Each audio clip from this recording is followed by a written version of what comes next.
Hello yes welcome to Suman TV. So మనం weight loss గురించి చూసుకుంటే ఖచ్చితంగా ఇంట్లో ఒక్కలైనా సరే ఈ విషయం గురించి బాధపడుతూ ఉంటారు. సో వాళ్ళు ఏంటంటే మేము ఎంత పాటించినా అంటే డైట్ అనేది చాలా కరెక్ట్గా ప్లాన్ చేసుకుంటున్నాము అండ్ అలానే ఫిట్నెస్ సెంటర్కి వెళ్తున్నాము, వాకింగ్ చేస్తున్నాము, మంచి డైటే తీసుకుంటున్నాం, అయినా కానీ మేము తగ్గట్లేదు అనే కంప్లైంట్స్ చాలా వరకు చాలా మందికి ఉంటూ ఉంటాయి. సో మరి ఇలాంటప్పుడు మనం ఏమైనా మిస్టేక్స్ చేస్తున్నామా, ఆ మిస్టేక్స్ వల్ల కూడా మనం ఇంకా వెయిట్ అనేది తగ్గలేకపోతున్నాం, ఇలాంటివి కూడా ఉండొచ్చు అని చెప్పేసి డాక్టర్ ఆకాష్ గారు చెప్తున్నారు. అవేంటో సార్ని అడిగి తెలుసుకుందాం. నమస్తే సార్. నమస్తే సార్, డైట్ విషయంలో కూడా టైప్స్ ఉంటాయి అని చెప్పేసి అన్నారు మీరు. అంటే ఆ టైప్స్ ఏంటి? అంటే మేము తీసుకునే డైట్లో ఏదైనా మిస్టేక్స్ ఉండటం వల్ల ఇంకా ఎక్కువ వెయిట్ పెరిగే అవకాశాలు ఉన్నాయి అని అంటారు. ఇప్పుడు చాలా రకమైన డైట్స్ చెప్తున్నారు. End of the day age చూసుకున్నా కూడా మనం మోస్ట్ ఇంపార్టెంట్ థింగ్ ఏంటంటే ఒక టైం మెయింటైన్ చేయడం first very important. Any diet అయినా చేయండి, మీరు ఒక పర్టికులర్ టైం మెయింటైన్ చేయాలి. ఎవ్రీ డే ఆ స్పెసిఫిక్ టైంకి మీరు ఫుడ్ తీసుకునే ప్రయత్నం చేయాలి. ఎందుకంటే మన బాడీ ఆ స్పెసిఫిక్ టైంకి ట్యూన్ అయిపోయి ఉంటుంది. ఆ టైంకి స్పెసిఫిక్గా మన పొట్టలో గ్యాస్ట్రిక్ జ్యూసెస్ రిలీజ్ అవ్వడం, సో ఆ టైంకి మీరు కన్జ్యూమ్ చేయడం వల్ల పర్ఫెక్ట్ డైజెషన్ అవ్వడం, ఈ గ్యాస్ బ్లోటింగ్ సెన్సేషన్స్ రాకపోవడం అనేది ఉంటుంది. అండ్ ఇంకా మనం చూసుకుంటే ఇప్పుడు కొత్తగా ఇంటర్మీడియట్ ఫాస్టింగ్ అనే ఒక ఇట్స్ ప్యాటర్న్ ఆఫ్ డైట్. ఏంటంటే ఎక్కువసేపు మనకి ఫాస్టింగ్ ని ప్రమోట్ చేసే డైట్ అనమాట అది. సో 16 hours మనం నైట్ ఫర్ సపోజ్ 8 o'clock తినేసాం అనుకోండి, సో మళ్ళీ మార్నింగ్ 10, 11, 12 వరకు కూడా వీ డోంట్ ఈట్ అనమాట. సో అప్పటి వరకు ఏంటంటే మనకి ఆల్రెడీ 10 hours అయిపోయిన తర్వాత సో ఆటోమేటిక్గా బాడీకి ఇంకేం సోర్స్ ఆఫ్ ఎనర్జీ మనం ఇవ్వటం లేదు. సో దానివల్ల బాడీ లోపడున్న సోర్స్ ఆఫ్ ఎనర్జీ పైన డిపెండ్ అవుతుంది. సో ఆటోమేటిక్గా లోపడిని ఫ్యాట్స్ బర్న్ చేయడం స్టార్ట్ అవుతుంది. సో దానివల్ల వెరీ ఈజీగా వెయిట్ లాస్ని అచీవ్ చేయగలుగుతారు. సో ఈ ఇంటర్మీడియట్ ఫాస్టింగ్ ఎనీథింగ్, ఈ ఫాస్టింగ్ అనేది ఏంటంటే మనకి ఇట్ ఈస్ సస్టైనబుల్. అంటే మనం నైట్ ఇక్కడ మనం ఏ ఫుడ్ రిస్ట్రిక్షన్ చేయట్లేదు, ఫుడ్ తీసుకుంటున్నాం, బట్ ఒక మీల్కి ఇంకో మీల్కి ఇచ్చే డిఫరెన్స్ మాత్రం పెంచేస్తున్నాం. సో నైట్ డిన్నర్ చేసిన తర్వాత ఆల్మోస్ట్ అరౌండ్ 11, 12 వరకు కూడా ఏం ఫుడ్ తీసుకోరు. సో 16 hours ఫాస్ట్ అయ్యి ఉండొచ్చు, 18 hours చేస్తారు కొంతమంది, ఈవెన్ కొంతమంది 20 hours ఫాస్ట్ ఫుడ్ చేస్తారు. అంటే లాస్ట్ మీల్కి నెక్స్ట్ మీల్కి ఈ నెంబర్ ఆఫ్ అవర్స్ అనేది పెంచేస్తారు. సో దానివల్ల మనకి ఆటోమేటిక్గా ఫ్యాట్ బర్నింగ్ ప్రమోట్ అయ్యి బెటర్గా వెయిట్ లాస్ అచీవ్ చేయడానికి ఛాన్స్ ఉంటుంది. ఇప్పుడు కొత్తగా లాట్ ఆఫ్ కొత్త డైట్స్లో 1 meal a day డైట్ అని చెప్పి కూడా చెప్తున్నారు, ఓమాడ్ అని చెప్తున్నారు. సో ఈ 1 meal a day అంటే అసలు రోజు మొత్తంలో ఒకటేసారి తింటారు అనమాట. సో దీనికి చాలా పాజిటివ్ నెగిటివ్ ఆస్పెక్ట్స్ ఉన్నాయి. ఫస్ట్ ఆఫ్ ఆల్ ఏంటంటే ఆల్రెడీ ఫిజికల్ గా యాక్టివ్ ఉన్న వాళ్ళు little bit better. So positivity ఏంటంటే ఫస్ట్ ఇంపార్టెంట్ ఏంటంటే ఇప్పుడు lot of weight loss stubborn fat, అసలు ఎంత చేసినా ఎక్సర్సైజ్ చేసినా ఫుడ్ లో రెస్ట్రిక్షన్ చేసుకున్నా మనం తగ్గట్లేదు అనే వాళ్ళలో ఇది మేజర్ గా ఉపయోగపడే అవకాశం ఉంటుంది వాళ్ళకి. ఎందుకంటే ఈ స్టబర్న్ ఫ్యాట్ లూజ్ అవ్వాలంటే బాడీని ఫాస్టింగ్ స్టేట్ లోకి పుష్ చేయాల్సిందే. సో అలాంటి టైంలో మనం కావాల్సినంత హైడ్రేషన్ తీసుకుంటూ క్యాలరీ కంప్లీట్ రెస్ట్రిక్షన్ చేయడం వల్ల, అంటే within 24 hours you're eating only once, మొత్తం 24 గంటలు ఒకటేసారి తింటున్నాం కాబట్టి బాడీకి సోర్స్ ఆఫ్ ఎనర్జీ ఒక్క మీలే. ఎస్, సో ఆ ఒక్క మీల్ ని స్లోగా బాడీ యూటిలైజ్ చేసుకోవడం స్టార్ట్ చేస్తుంది. సో ఆటోమేటిక్గా మనకి మిగతా టైంలో అసలు క్యాలరీస్ ఇవ్వట్లేదు కాబట్టి కంటిన్యూస్ క్యాలరీ బర్నింగ్ ప్రాసెస్లో ఉంటుంది బాడీ. సో ఈజీగా వెయిట్ లాస్ అచీవ్ అవ్వడం అనేది చూస్తాం. కాకపోతే ఈ డైట్ ఇది positive point, but negative point ఏంటంటే ఎంతవరకు సస్టైన్ చేసుకోగలం అనేది ఇంపార్టెంట్. ఒక్కసారి ఒక వెయిట్ మీరు అచీవ్ చేసిన తర్వాత, మీ టార్గెట్ వెయిట్ మీరు అచీవ్ చేసిన తర్వాత దెన్ యూ హ్యావ్ టు స్లోగా నార్మల్ డైట్ లోకి ఇంక్లూడ్ చేసుకోగలగాలి మీ లైఫ్ స్టైల్ని. So you can't do this diet continuous ఎప్పటికీ ఫాలో అవ్వలేరు. ఎందుకంటే ఒకటేసారి ఫుడ్ తీసుకోవడం వల్ల కొన్నిసార్లు మనం ఎక్సర్సైజ్ చేస్తాం, కొన్నిసార్లు ఎక్కువ యాక్టివిటీ చేస్తాం, కొన్నిసార్లు ట్రావెలింగ్లో ఉంటాం. సో ఈ టైంలో ఎగ్జాస్ట్ అయిపోయే ఛాన్సెస్ ఉంటుంది పేషెంట్. సో ఎగ్జాస్ట్ అయిపోతే మళ్ళీ అది కూడా మంచిది కాదు మనకి. సో కాబట్టి ఇది ఏంటంటే మనం specific targeted weight loss plan చేసినప్పుడు this diet will be very helpful.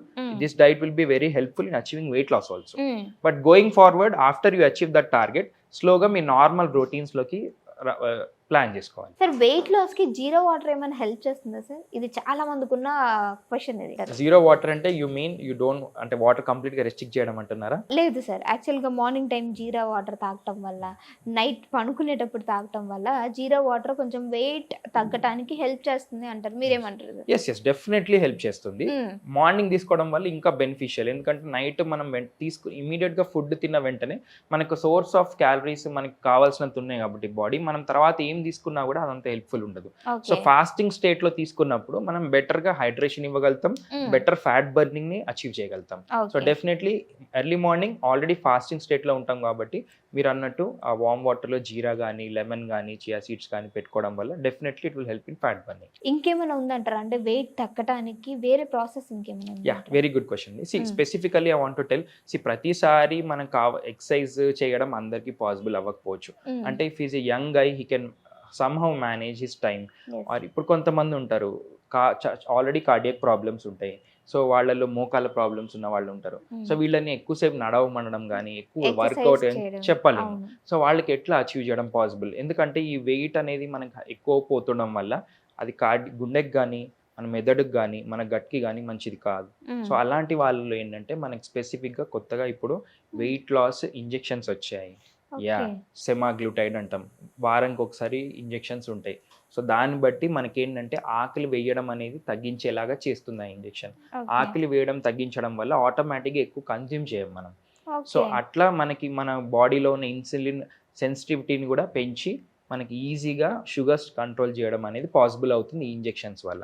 Lot of people have lost weight successfully. ఇప్పుడు నేను ఆల్మోస్ట్ ఒక 6-7 పేషెంట్స్ అరౌండ్ 30-35 year old, ఎక్కువ ఫీమేల్సే ఉన్నారు. ఎందుకంటే వీళ్ళల్లో ఫ్యాట్ లూజ్ చేయడం చాలా కష్టం. బిఎంఆర్ జనరలీ లో ఉంటుంది కాబట్టి వాళ్ళు చాలా కైండ్స్ ఆఫ్ డైట్స్ ఆల్రెడీ చేశారు. సార్ మేము వెక్స్ అయిపోయాము, ఇంకా మేము ఏం చేయలేము, మాకు ఇంకేదైనా సొల్యూషన్ లేదా అని చాలా చెప్తారు. సో అట్లాంటి వాళ్ళల్లో స్పెసిఫిక్గా ఈ ఇంజెక్షన్స్ మీద పెట్టడం we have seen lot of improvement. Almost అంటే వీళ్ళు స్టబర్న్ వెయిట్ ఉంటారండి, వీళ్ళు 100 kilos, 120 kilos. ఇప్పుడు నా దగ్గరకు వచ్చిన పేషెంట్స్ ఆల్మోస్ట్ 90+ kilos వీళ్ళంతా కూడా. సో వాళ్ళ జస్ట్ హైట్ ఈజ్ అరౌండ్ 5, వాళ్ళ basal metabolic rate is very low ఉంటుంది వాళ్ళకి. యా, సో వాళ్ళకి ఈ వేస్ట్ హిప్ రేషియో అంటాం. సో ఈ వేస్ట్ హిప్ రేషియో అనేది మనకి కంట్రోల్లో ఉండాలి, మనకి చాలా ఇంపార్టెంట్. మన అందరు వెయిట్ ఫోకస్ చేస్తారు కానీ ఈ వేస్ట్ టు హిప్ రేషియో అనేది చాలా ఇంపార్టెంట్. మన మేల్స్లో అయితే అరౌండ్ 0.8 to 0.9 లోపు ఉండడానికి ట్రై చేయాలి, ఫీమేల్స్లో అయితే బిలో 0.8 ఉండడానికి ట్రై చేయాలి. సో ఈ వేస్ట్ హిప్ రేషియో ఎందుకు అంటున్నామంటే సెంట్రల్ ఒబేసిటీ అంటాం. మనం పొట్ట దగ్గర ఉండే వెయిట్ మనం చాలా ఇంపార్టెంట్. పొట్ట దగ్గర ఉండే వెయిట్ని మనం తగ్గించుకోవడం వెరీ వెరీ ఇంపార్టెంట్. మనం వెయిట్ లాస్ కంటే కూడా ఈ పొట్ట చుట్టూ ఉండే వెయిట్ని కరిగించడంలో మనం హెల్ప్ఫుల్ అయ్యే ఎక్సర్సైజ్ కావచ్చు, డైట్ కావచ్చు మనం పాటించాల్సి ఉంటుంది. అంటే సార్ దీనివల్ల ఏమన్నా సైడ్ ఎఫెక్ట్స్ ఉన్నాయంటారా? యా, సో సైడ్ ఎఫెక్ట్స్ అంటే మనం ఇక్కడ చూసుకోవాల్సింది ఏంటంటే ఇప్పుడు ఇమ్మీడియట్గా మనం వెయిట్ లాస్ అచీవ్ చేయలేకపోతే ఫ్యూచర్లో తనకి ఎలాంటి ప్రాబ్లమ్స్ రావచ్చు బేస్ చేసుకోవడం మీద హెల్త్ రిస్క్ వర్సెస్ బెనిఫిట్స్ అని ఉంటుంది. సో ఇప్పుడు వెయిట్ తగ్గకపోతే ఆల్రెడీ కాంప్రమైజ్డ్ హార్ట్ ఉంటుంది కొంతమందికి, మరి వాళ్ళలో ఏం చేస్తాం, ఎక్సర్సైజ్ చేయమనలేము, ఎక్కువ వర్కౌట్ చేయలేరు. సో వాళ్ళకి స్పెసిఫిక్గా ఈ ఇంజెక్షన్స్ ఏదైతే మనం సీమాగ్లూటైడ్ అన్నాము, ఇప్పుడు ఇంకా కొత్త రకమైన ఇంజెక్షన్స్ కూడా వచ్చాయి, మౌంజారో అని, టెర్జిపెటైడ్ అంటాం ఆ ఇంజెక్షన్. అది కూడా వీక్లీ వన్స్ ఇంజెక్షన్ చేయడం వల్ల సిగ్నిఫికెంట్ వెయిట్ లాస్ని అచీవ్ చేయగలుగుతాం. సో దీనివల్ల ఏంటంటే మనకి పాజిటివ్స్ ఉంటాయి, నెగిటివ్స్ ఉంటాయి. బట్ ఏదైతే పాజిటివ్స్ ఎక్కువ ఉన్నప్పుడు మనం దానికి లీన్ అవ్వాలి.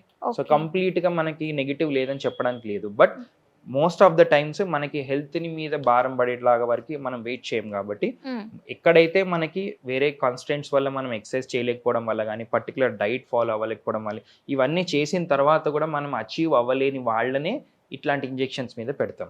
ఓకే సార్, చాలా చక్కటి ఇన్ఫర్మేషన్ అందించారు. Thank you.